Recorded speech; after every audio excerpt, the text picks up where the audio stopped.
नमस्ते आप सभी को और आपका बहुत बहुत स्वागत है इस चैनल पर। इस चैनल के माध्यम से आपको मध्य प्रदेश में आयोजित होने वाली मध्य प्रदेश लोक सेवा आयोग के द्वारा सहायक प्राध्यापक परीक्षा 2022-23 के संबंध में हिंदी विषय और प्रथम प्रश्न पत्र में जो मध्य प्रदेश है राष्ट्रीय अंतर्राष्ट्रीय स्तर का सामान्य ज्ञान है उससे संबंधित आपको वीडियो दिए जाएंगे। तो मैं उम्मीद करती हूँ कि आपका मुझे पूरा सपोर्ट मिले, सहयोग मिले और ज़्यादा से ज़्यादा आप चैनल को लाइक शेयर सब्सक्राइब करें। मध्य प्रदेश लोक सेवा आयोग के द्वारा जो भी रूल्स हैं, उनकी जो विज्ञप्ति है या जो भी समय समय पर उनके माध्यम से जानकारी निकल कर आती है, इस चैनल के माध्यम से आपको मैं देती रहूँगी। साथ ही विषय से संबंधित जो आपके प्रश्न हैं और जो आपकी समस्याएं हैं आप कमेंट में लिख सकते हैं, तो मैं उनका भी भरपूर कोशिश करूँगी कि आपको उत्तर दे सकूँ। चलिए हम देख लेते हैं। सबसे पहले नंबर सिलेबस क्या है इसका, परीक्षा योजना पाठ्यक्रम। तो इसमें मध्य प्रदेश लोक सेवा आयोग के द्वारा सहायक प्राध्यापक की परीक्षा में 2 पेपर दिए गए हैं, प्रश्न पत्र प्रथम और प्रश्न पत्र द्वितीय। इसके अलावा इन्होंने 100 नंबर का इंटरव्यू भी साक्षात्कार रखा है। प्रथम प्रश्न पत्र में इन्होंने मध्य प्रदेश राष्ट्रीय एवं अंतर्राष्ट्रीय स्तर का सामान्य ज्ञान तथा कंप्यूटर का आधारभूत ज्ञान से संबंधित प्रश्न रखे हैं और इन प्रश्नों की संख्या जो है 50 होंगे प्रश्न। इसके साथ ही इसकी अवधि जो है, जो पूर्णांक है वो 200 का है, 200 नंबर का, और अवधि 1 घंटे की है। यानी कि आपको प्रश्न जो पेपर का समय है वो 1 घंटे के अंदर आपको 50 प्रश्न हल करने हैं। इसके बाद आता है द्वितीय प्रश्न पत्र और यह अपने विषय से संबंधित है। जिनका जो भी विषय होगा तो उसी विषय से संबंधित इसमें प्रश्न पूछे जाएंगे। प्रश्नों की संख्या 150 प्रश्न है इसमें और इसका पूरा पूर्णांक है 600 नंबर का है और समय अवधि यानी कि आपको जो अब समय है पेपर परीक्षा का टाइम है वो 3 घंटे का समय दिया जाएगा। इसके बाद है साक्षात्कार इंटरव्यू और यह 100 नंबर का है आपका इंटरव्यू। इन दोनों परीक्षाओं को या दोनों प्रश्न पत्र को पास करने के बाद आप इंटरव्यू में जाएंगे। 100 नंबर का आपका इंटरव्यू है और इस प्रकार से कुल में अंक जो हैं संपूर्ण परीक्षा पेपर के मिलाकर के, इंटरव्यू के मिलाकर के 900 नंबर का आपका ये असिस्टेंट प्रोफेसर का पेपर होने वाला है। प्रश्न पत्र योजना जो आपका पाठ्यक्रम है तो यह दिया गया है। प्रथम प्रश्न पत्र की विषय वस्तु है, मैंने पहले भी बताया है कि मध्य प्रदेश राष्ट्रीय एवं अंतर्राष्ट्रीय स्तर का सामान्य ज्ञान तथा कंप्यूटर का आधारभूत ज्ञान जो है इसमें पूछा जाएगा और इसके जो 50 प्रश्न हैं। इसके अलावा यहाँ पर ये रूल दिए गए हैं कि क्या क्या जो है दिया है, क्या आपकी WS में SC ST OBC, इसके अलावा जो PH अन्य श्रेणी के लोग हैं उनको क्या क्या छूट दी गई है। कंप्यूटर के 50 प्रश्न के बाद द्वितीय प्रश्न पत्र में विषय वस्तु से संबंधित प्रश्न पत्र 150 प्रश्न होंगे। इस प्रकार दोनों प्रश्न पत्र में कुल 200 प्रश्न होंगे। प्रत्येक प्रश्न 4 अंकों का होगा। इस प्रकार दोनों प्रश्न पत्रों का पूर्णांक 800 अंकों का होगा। रूल नंबर 3 में दिया है कि दोनों प्रश्न पत्र वस्तुनिष्ठ बहुविकल्पीय प्रकार के होंगे। प्रत्येक प्रश्न के उत्तर हेतु 4 विकल्प ABCD होंगे। जिस तरह से लगभग सभी परीक्षाएं होती हैं उसी तरह से इसमें भी दिया रहेगा।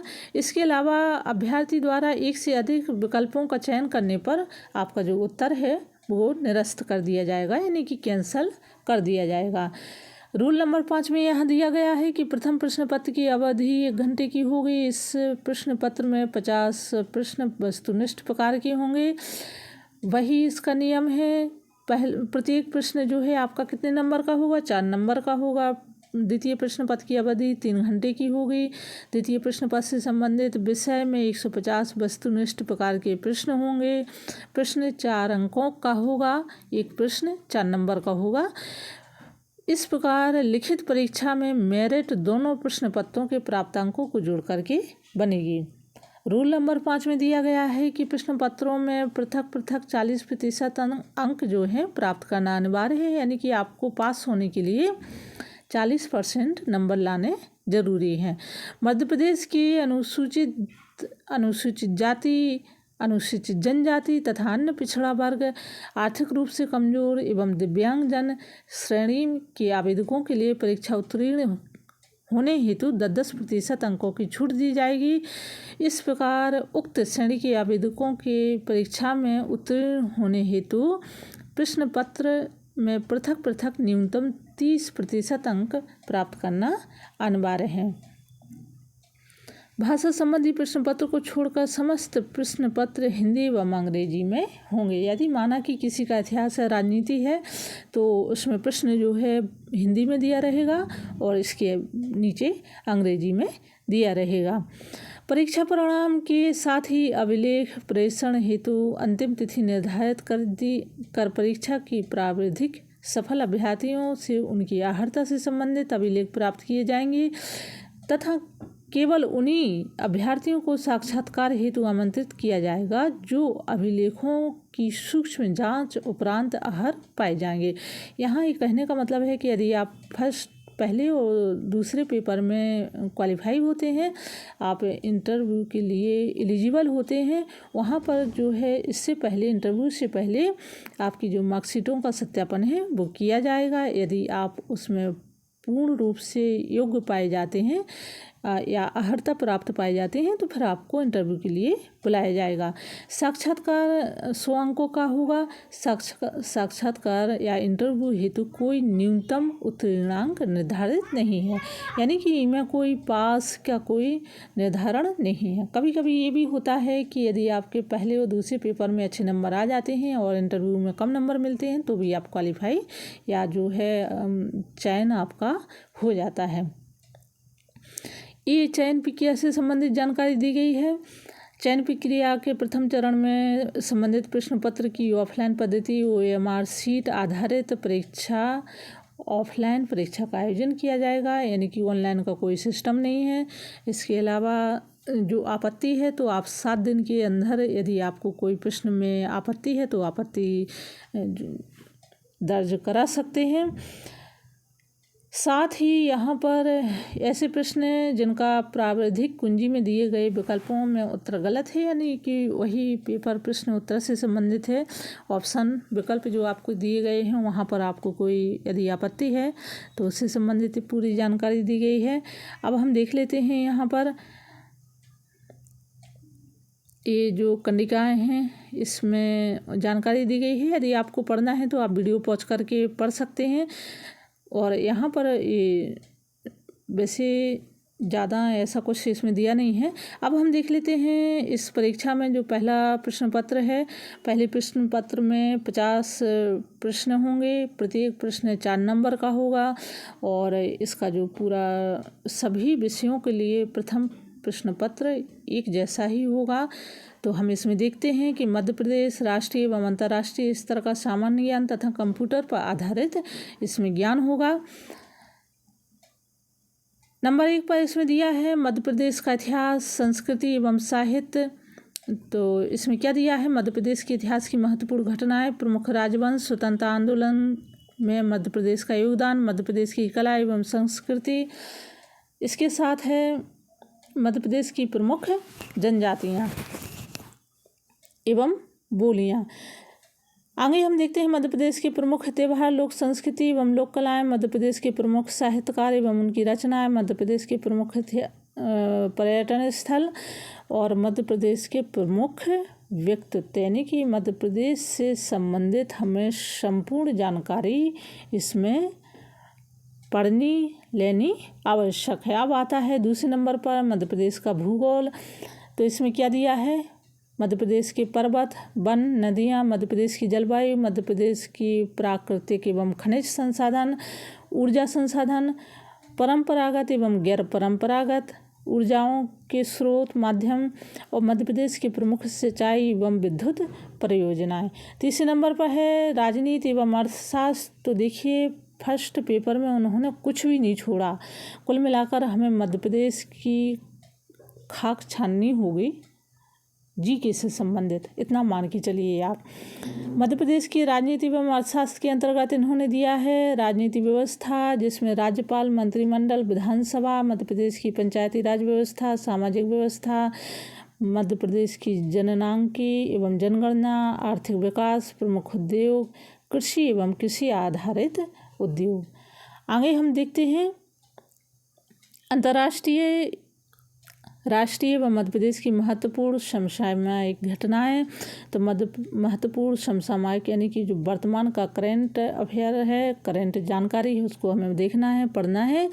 देश एवं प्रदेश के प्रमुख खेल प्रतियोगिताएं एवं पुरस्कार तथा खेल संस्थाएं, मध्य प्रदेश राज्य की प्रमुख जन कल्याणकारी योजनाएं, मध्य प्रदेश के चर्चित व्यक्ति एवं स्थान। और 5वें नंबर पर है सूचना एवं संचार प्रौद्योगिकी।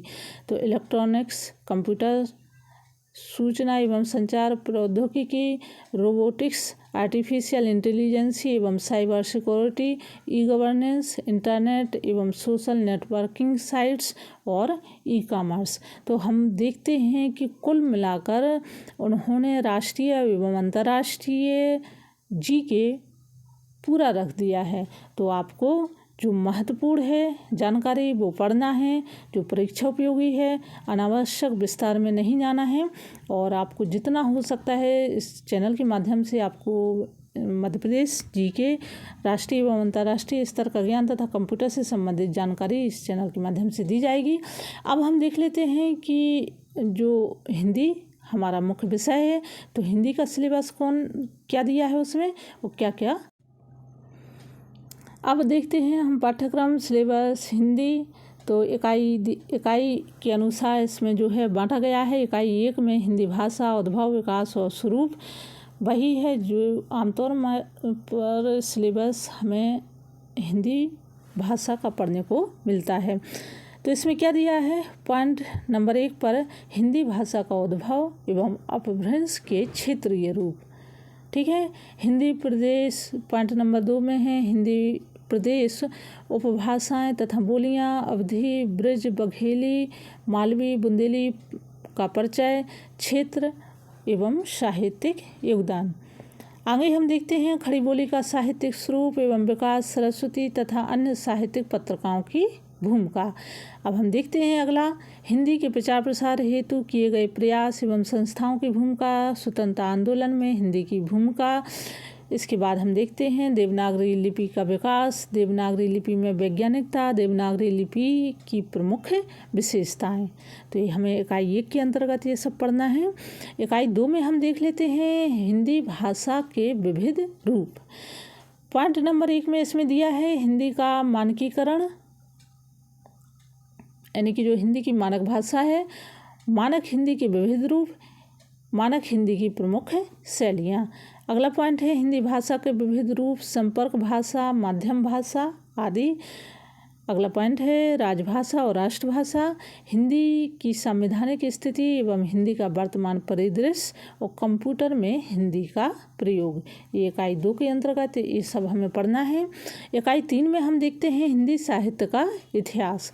तो भारतीय ज्ञान परंपरा में हिंदी साहित्य का स्थान, हिंदी साहित्य इतिहास लेखन की परंपरा, हिंदी साहित्य इतिहास के प्रमुख आधार, हिंदी साहित्य के इतिहास का काल विभाजन, नामकरण की प्रमुख समस्याएं, हिंदी आदिकाल की सामाजिक, आर्थिक, राजनीतिक पृष्ठभूमि और उसका साहित्य पर प्रभाव, आदिकाल का जैन साहित्य, सिद्ध साहित्य, नाथ साहित्य, रासो काव्य, लौकिक साहित्य एवं प्रवृत्तियाँ तथा प्रमुख कवि।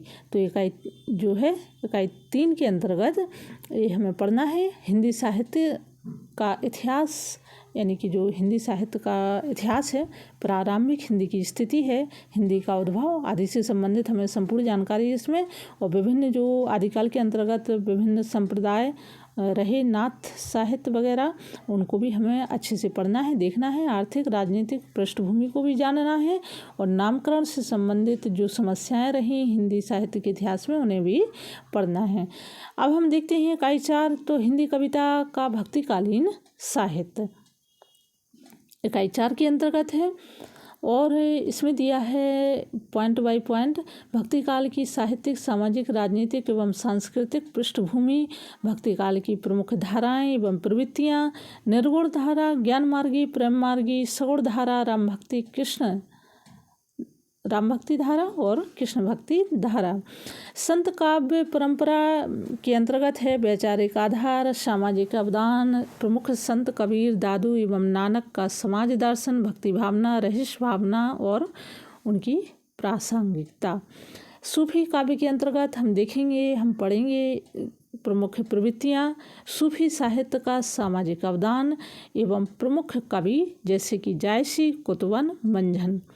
सगुण काव्य के अंतर्गत हमें पढ़ना है राम भक्ति धारा, हिंदी का राम काव्य, तुलसी की भक्ति भावना, समन्वय भावना, तुलसी की राम राज्य की परिकल्पना, तुलसी साहित्य की सामाजिक उपादेयता, तुलसी की लोक मंगल दृष्टि, कृष्ण भक्ति धारा, प्रवृत्तियाँ तथा एवं प्रमुख कवि, गीति काव्य परंपरा, हिंदी कृष्ण काव्य, सूरदास की भक्ति भावना, वात्सल्य वर्णन, भ्रमर गीत सार महत्व, कृष्ण भक्ति धारा के विभिन्न संप्रदाय, निम्बार्काचार्य, वल्लभ, राधा वल्लभ और हरिदासी पुष्टि मार्ग, ये हमें पढ़ना है।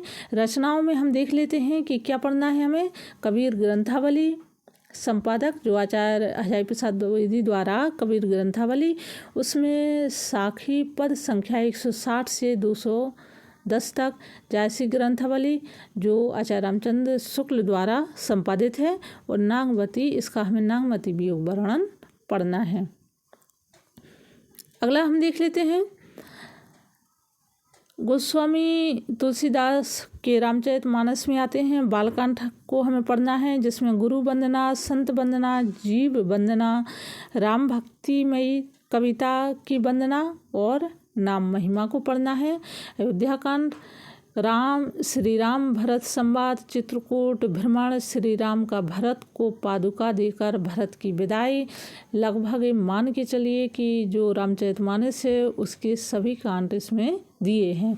अरण्य कांड में सबरी की कृपा, नवधा भक्ति उपदेश, किष्किंधा कांड में वर्षा ऋतु एवं शरद ऋतु वर्णन, सुंदर कांड में विभीषण का भगवान राम की शरण में जाना, रावण का दूत भेजना, लक्ष्मण द्वारा रावण को पत्र भेजना, ये हमें सुंदरकांड के अंतर्गत पढ़ना है।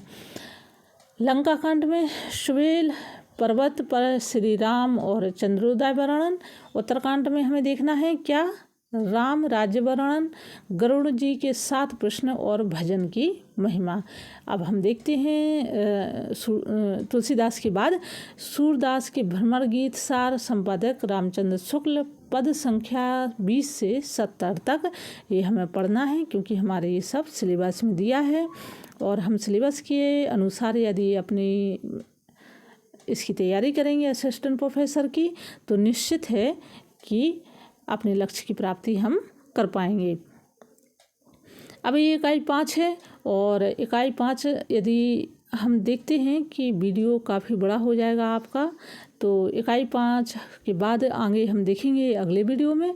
आज के लिए इतना ही और चैनल पर बने रहिए, सब्सक्राइब लाइक ज़रूर करिए, कमेंट कीजिए, जिससे कि मैं आपको ज़्यादा से ज़्यादा और चीज़ों से अवगत करा सकूं। धन्यवाद।